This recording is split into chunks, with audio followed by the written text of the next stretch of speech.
Muchas veces para centrifugar y para preparar la muestra que yo voy a procesar, todo esto, de preferencia trabajar con material estéril. De preferencia trabajar con material estéril. Bien. Obtenido de la centrifugación, yo voy a obtener el sedimento. De este sedimento voy a proceder a realizar un examen directo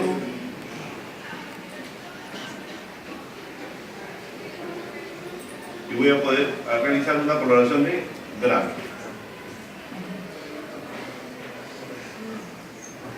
Una coloración de grano.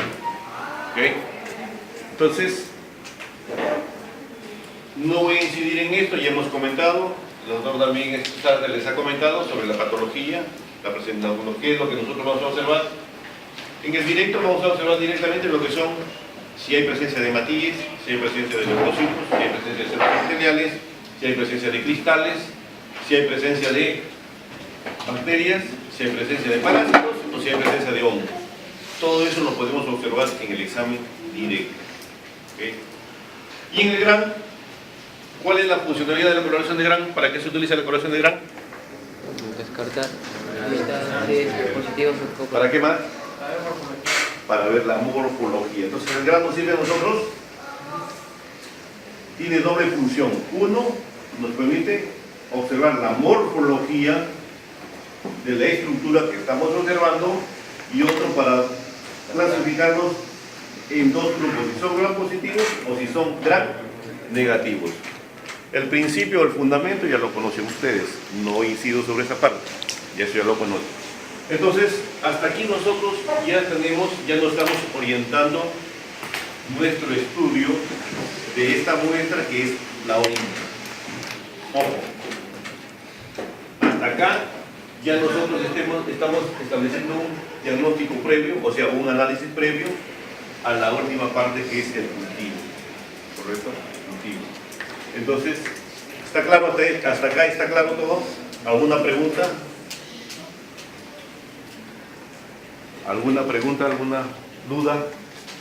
¿Está claro hasta ahí? Cuando luego les vengan, hagan un fluxograma, hagan un esquema, ¿no? No hay problemas. ¿Ok? Bien, seguimos. Observar el sedimento, y si nosotros vemos que hay patología, procedemos a cultivo. Como se trata de una orina, vendría a ser un urocultivo. Entonces, ¿qué vendría a ser el urocultivo en sí? En dos palabras, cultivo de la orina, nada más. Es cultivo de la orina.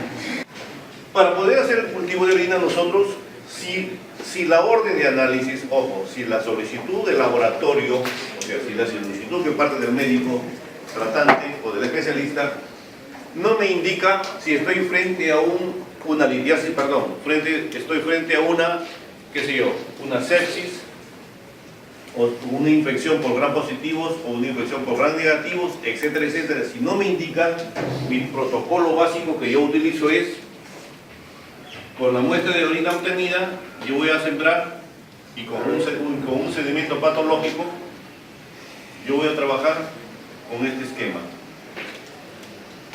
No sé si la infección es causada por GRAN positivos, entonces como no sé si la infección es causada por GRAN positivos, el medio de elección que voy a utilizar es agaxano, correcto. No puede utilizar mannitol salado.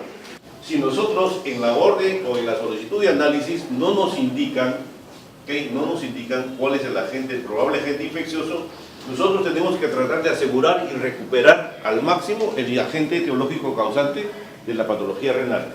Por lo tanto, nosotros centramos nuestro estudio en la búsqueda de cocos GRAN positivos en forma general. El medio de elección es el sangre. Luego entramos a los GRAN negativos. Para los GRAN negativos, ya por la epidemiología, según la epidemiología y el conocimiento de cada uno, sabemos que de los GRAN negativos, los que generalmente cursan con infecciones de vías urinarias son las enterobacterias. Y las enterobacterias son GRAN positivas o GRAN negativas. GRAN negativas. El medio de elección para enterobacterias es el Microbiome. Muy bien. mal objetivo. Entonces, hasta ahí yo ya estoy tratando de recuperar gram positivos y gram negativos. Pero surge otro parámetro que hay que trabajarlo también, que no se utiliza, o no se conoce, o no se aplica. Es la búsqueda de hongos. Es la búsqueda de hongos. Porque ustedes saben que no solamente las bacterias gram positivas y gram negativas producen infecciones de vías urinarias, sino también hay patologías también que causan los hongos a nivel renal. Entonces, para ello nosotros utilizamos acá el agar sauro. Para los que no lo conocen, agar sauro. ¿Qué es ese agar? Específicamente o exclusivamente para la investigación de lo que son los hongos. Y en esto hago un acápite. Ustedes saben que las infecciones urinarias generalmente son monobacterianas o monomicrobianas. ¿Qué significa? Que es una la responsable de la patología. Lógicamente eso ocurre en pacientes, generalmente en nosotros que somos pacientes, somos personas inmunocompetentes. En nosotros las infecciones generalmente son monomicrobianas o monobacterianas, ¿correcto? Siempre uno es el causante o es el agente que produce la patología. Pero ahí estamos también frente al otro grupo. ¿Qué pasaría con los inmunodeprimidos?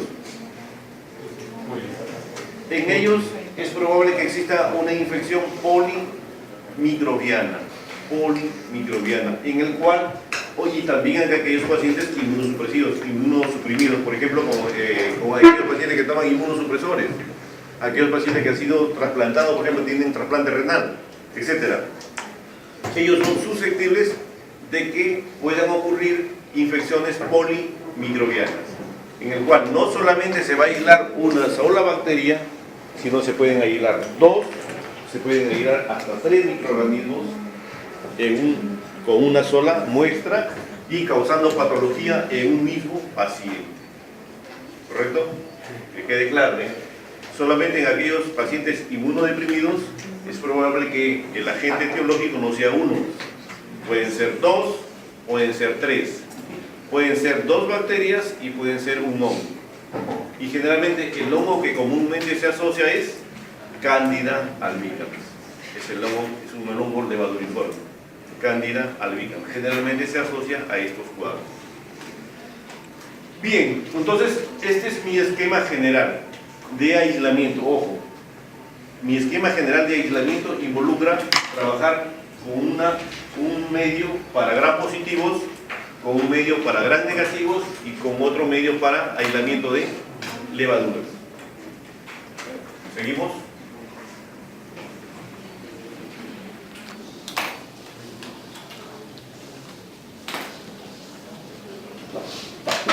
Una vez que hemos hecho el cultivo, aquí nosotros hemos logrado el aislamiento. He logrado aislar. Luego que ahí lo que tengo que hacer, recuento de colonias. Correcto. Recuento de colonias. ¿Qué más? Identificar. Correcto. Muy bien. Entonces nosotros tenemos que hacer aquí la identificación paralelo. Entonces trabaja en paralelo. La identificación, nosotros hacemos aquí el recuento de colonias y el antibiograma. Entonces, con esto yo cierro ya mi estudio microbiológico y con estos datos yo ya voy a obtener ya mi diagnóstico microbiológico por laboratorio. ¿Correcto? Entonces, yo hago mi recuento de colonias. Estos son en serie.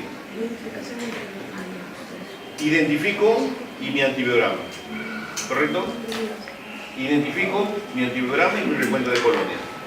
Pero ¿cómo voy a hacer mi recuento de colonias? ¿Y por qué tengo que hacer mi recuento de colonias? ¿Por qué? ¿Por qué tengo que hacer un recuento de colonias?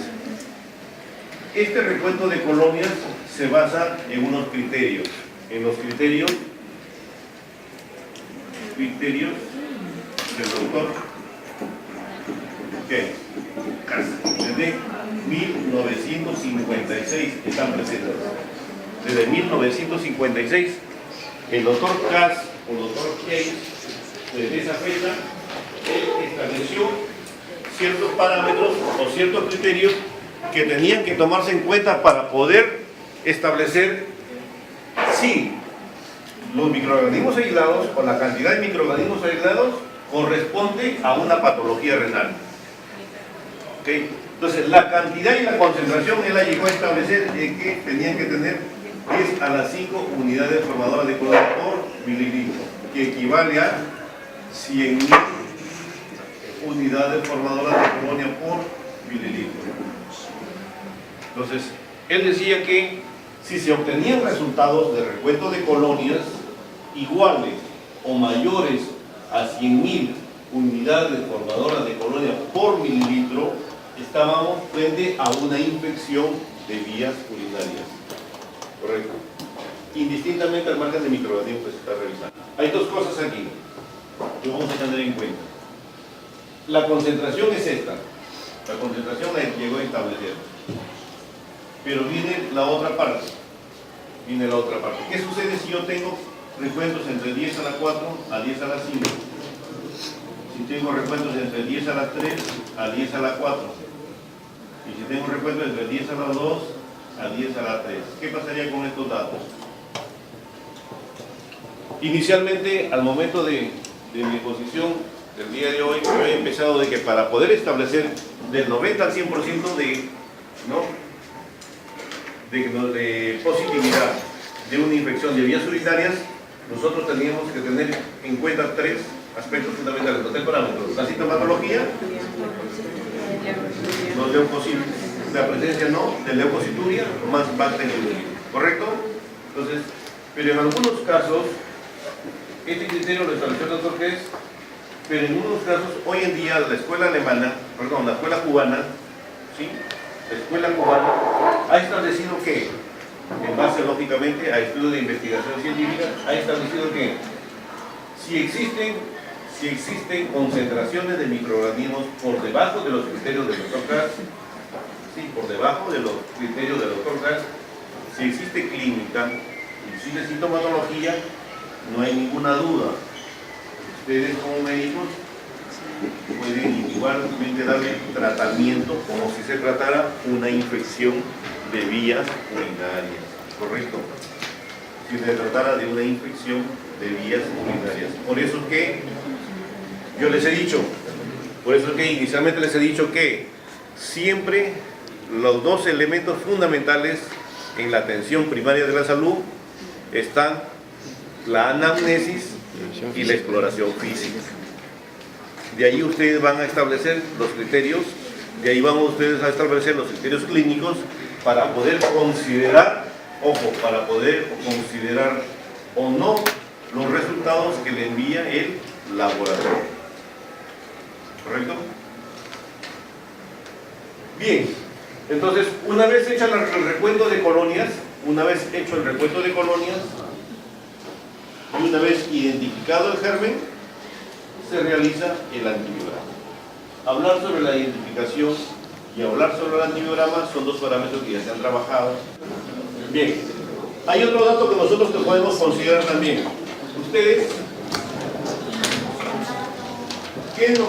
cómo es el médico tratante, cómo va a ordenar la solicitud para el laboratorio?